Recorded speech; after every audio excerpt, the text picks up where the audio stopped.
Your Tineco vacuum not charging? Let's troubleshoot the most common connection and power issues, step by step. First, check all power connections. Ensure the power plug is fully inserted into the wall socket and the charging dock is securely connected to the power cord. Next, ensure the vacuum is correctly seated in the charging dock. You should hear a click sound or see a charging light when properly connected. If connections seem fine, unplug the charger and inspect the charging pins on both the vacuum and dock. Gently wipe the contacts with a clean, dry cloth or alcohol pad. Test your wall outlet by plugging in another device to verify it's working.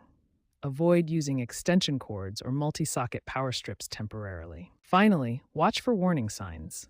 A blinking red light on the battery icon may indicate that the battery or charger is abnormal or that the battery is not correctly installed. These basic troubleshooting steps resolve most charging issues.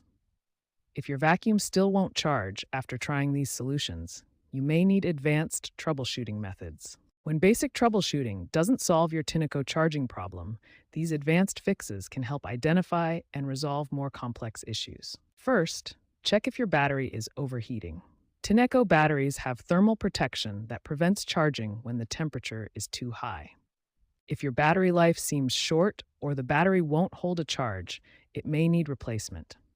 Always use official Tineco replacement batteries for your specific model. Try a software reset to clear any internal glitches. Remove the battery, unplug the charger, wait 60 seconds, then plug the charger back in and reinsert the battery. Check for blockages in the brush, motor, tube, and inlet or outlet areas. Remove any dirt or debris that might be preventing proper operation. If all troubleshooting steps fail, contact Tineco support.